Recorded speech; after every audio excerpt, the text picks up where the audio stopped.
First person in my family to be ordained a minister was my great-great-great-great-grandfather. And his name was Johann Wilhelm, and he became the minister of the Lutheran Church in a village in Germany called Aglasterhausen, which is one of those lovely German names. It sounds really German villagey, doesn't it? Well, he was their vicar during the difficult time of the Napoleonic Wars, and then they emerged from that time only for an even worse catastrophe to befall his community. In 1817, there was a huge volcanic eruption in Indonesia that filled the whole atmosphere of the earth with ash. And in certain parts of the world, a long way from Indonesia, the sun was blotted out for weeks at a time at key points in the growing cycle. And that part of southwest Germany where Aglasterhausen is situated was one of the worst affected parts of the earth. And the harvests failed completely 2 years in a row. So there was great hardship, and people were dying of starvation. And Johann Wilhelm was one of them. And in the records of his own church, it's recorded he gave away all his food until there was none left. That's recorded in the cause of death.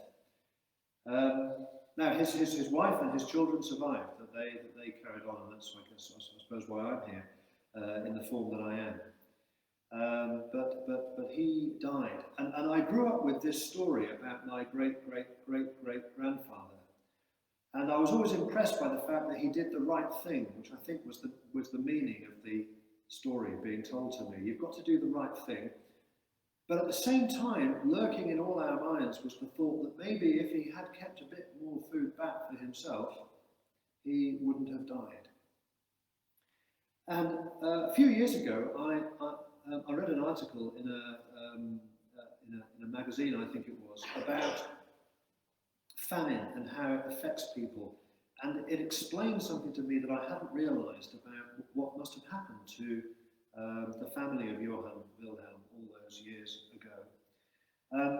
And in the article, it explained that actually the way people die from starvation is that suddenly their organs begin to fail. And once this happens, there's no going back. You can't suddenly give them more food again and bring them back to life. Because when the organs start to fail, then that's it, and you have to watch your loved one die. And so the survivors of a famine, the article was pointing out, are always filled with, first of all, the terrible pain of having seen their loved ones die, but also the guilt that maybe if they had apportioned the food slightly differently, maybe that loved one might have survived. And so communities that have been through famine are permanently traumatized by this experience and weighed down with this guilt. And so I wondered whether this must have had a profound effect on the family of Johann Wilhelm, who watched him die, and yet they themselves survived. And it gave new meaning to those words written in the church records about the cause of death. But that choice that my ancestor faced is the choice that is in many ways, it's the choice that we face constantly all our lives. Do we give to God and share with each other? Or do we keep things for ourselves? I recently became the chair of the local allotment society. And some of you might know that there have been some arguments about allotments in this community in recent months and years. And some of these arguments are just about the usual things that we argue about as people, the way that we wind each other up as people. It's what we do, I'm afraid. And it all needs a bit of disentangling. But sometimes the obstacle to resolving these problems comes from a fear that people have that if they don't keep what they have, then there won't be anything left for them. And so there is a fear of sharing, because you might share and then suddenly you've given away too much. When everybody tries to keep what they think is theirs, there isn't actually enough for everybody to be happy. And so there is no peace. And so in the allotment society, we're faced with that age-old human problem that we see in lots of different parts of our lives together. Now, our gospel story this morning is a story that Jesus told, and it must have been a story that Johann Wilhelm would have had to explain to his congregation in Anglersterhausen. A story about a harvest, about people who wanted to keep the harvest for themselves and not give it to the owner of the vineyard whom they were supposed to give it to. And who is the owner of the vineyard? Well, it's God, isn't it? It's a very clear parable in that sense. Who is the son whom they kill? That's Jesus. And who are the tenants who want to keep the harvest? They are the Pharisees, the ones who would, only a few days after Jesus told this story, put him to death. Now, we have a harvest here. Thank you for your contributions, and we'll see those contributions pile up during the course of the morning. And we've given our harvest to God. God has given us this harvest, and now we give the harvest back to God. So we're like the tenants in the vineyard in the story that Jesus told, except we have given the harvest back to God. And what happens to the food that we have given to God?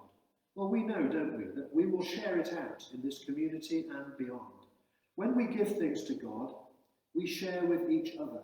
Those are almost one and the same thing. Those are the two parts of the Great Commandment that we repeat at the beginning of our worship every morning. When we share with each other, we give to God. That's why Johann Wilhelm shared his food. And when we give the harvest to God, there is a kind of second harvest. In his story, Jesus refers to it. He calls it the harvest of the fruits of the kingdom. When we give the food to God and share the food among ourselves, we have created the kingdom of God by harvesting the fruits of the kingdom, which is the love for each other, without which we cannot share the harvest. So are we giving the harvest to God in this church? Well, my sermon has two endings. The first ending is the good ending. It's the ending where we are sharing the harvest. Here it is. The work of sharing will continue today. It actually has been taking place in this church every day for some time, and there's been more sharing since our community also has been faced with a crisis of its own. Every day, people in this church are donating food, gathering the spare food from our local supermarkets, sharing it with people who need it, and the food that we have gathered here will be added to the pile. As we give this food to God and share it with each other, we will also harvest the fruits of the kingdom, the love for each other that underpins all this activity. But the second ending is the opposite ending, that we are still not sharing the harvest. A few days ago, the Archbishop of Canterbury marked the point where the World Health Organization estimated that the number of people who've died from the coronavirus worldwide has now passed 1 million. And yet, in a normal year, as I've said on previous Sundays, around 5 million people die in the world of starvation. And on top of the actual tragedy of each of those individual lives being snuffed out, is the despair of the people in that community who saw them die, and the burden of the guilt that they feel that they may somehow, if they had been a bit stronger, could have kept that person alive. And now the world has been turned upside down because of coronavirus. Everything about our lives has been changed as we battle this new threat. But when the world faces the threat of starvation, the world has been carrying on as normal. What would it take for nobody to die of starvation? Frankly, we don't even know that because we haven't set about solving that problem in that way. So who are we in the story that Jesus tells? Because we have a choice. It's a story about choices, isn't it? When I grew up hearing the story about Johann Wilhelm, I understood that we faced a choice to do the right thing and potentially suffer, or just to keep everything for myself. And Jesus says, you've got a choice.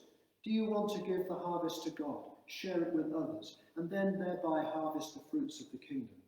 Or do you want to keep the harvest for yourself, ignore Jesus, keep him out of your life, like the Pharisees who clamoured for his execution? And so the question is, What does that choice look like in your life? In what way in your life are you facing a choice between keeping everything for yourself or giving everything to God? And what are the fruits of the kingdom in your life? If you made Christ your cornerstone and built your life around following his example, what would the fruits of the kingdom be? What would they be for you?